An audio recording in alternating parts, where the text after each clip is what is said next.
Thank you. Thank you very much.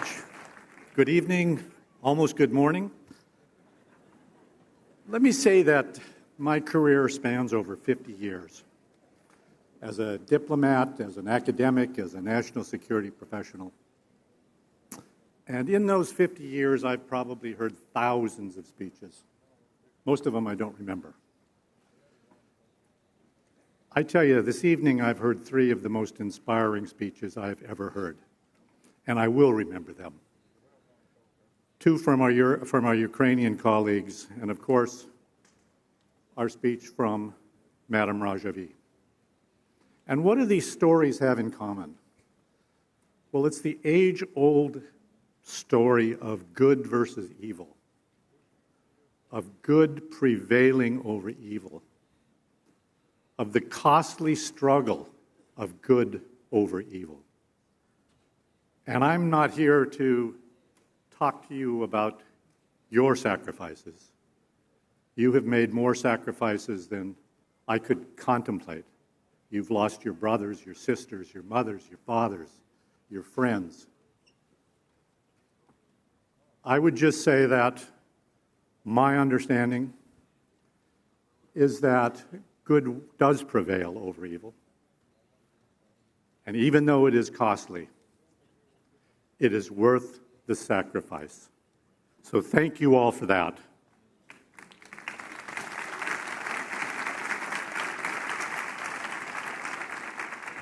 It's good to be back at Ashraf 3 and see the changes that have been made in the last few years. It's great to hear the changes in Iran and to see the unfolding fight for freedom in Iran. It's great to be associated with your noble cause.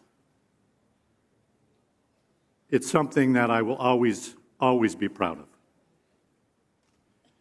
It's terrific to, in person, once again feel your commitment, your excitement, your determination to end the religious dictatorship that has brutalized and held the Iranian people hostage for over 40 years.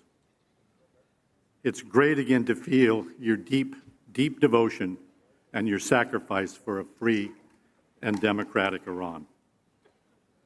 This is a despotic regime, one that denies its people, as we've all talked about, the basic human rights, their basic dignity. A normal, secure government does not kill thousands, tens of thousands of its own citizens. A normal, secure government does not masquerade as its president a mass murderer, a man who is documented as a criminal for having committed crimes against humanity. This is a pariah regime that directly engages in acts of terrorism around the world and has long served as the world's top supporters, top supplier of international terrorism, and with its partners in crime, has undertaken armed aggression throughout the region, causing hundreds of thousands of civilian deaths. This is an outlaw regime that seeks a lifeline by acquiring nuclear weapons to intimidate and dominate its neighbors, and when the time comes, to deter the West from intervening in support of the Iranian people when they rise up against the mullahs. Our duty is to deny the regime the lifeline it seeks for its very survival. We must ensure that the regime fails in its pursuit of nuclear weapons. To do so, we must recognize that despite concession after concession after concession, negotiations have only provided more time to advance the nuclear program. And we must recognize that relief from sanctions will only bring more missiles, more terrorism, and more aggression, and most significantly, more domestic repression and brutality of the Iranian people. We must reject the shameful agreement that the Belgian government has made with the regime, as someone said, a deal with the devil that will free a convicted terrorist that targeted this gathering with the goal of assassinating Mrs. Rajavi and killing hundreds. Paying ransom to a terrorist regime, as we all know, will only bring more blackmail, more hostage-taking, and more terrorism.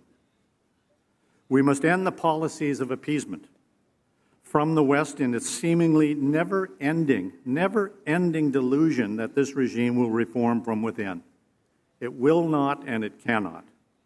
We must fundamentally change the narrative and accept that only the people of Iran can end the threat from the regime by overthrowing the regime.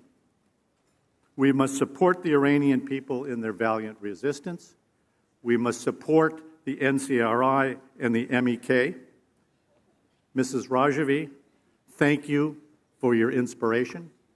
Thank you for your leadership, your vision, and for making a free, democratic, and secular, non-nuclear Iran a reality.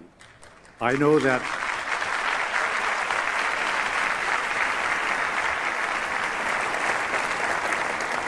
I thank you. I know my children thank you because I've told them the story of your struggle. And I know in time my grandchildren will thank you because you have demonstrated that through sacrifice, good will prevail over evil. Thank you all very much.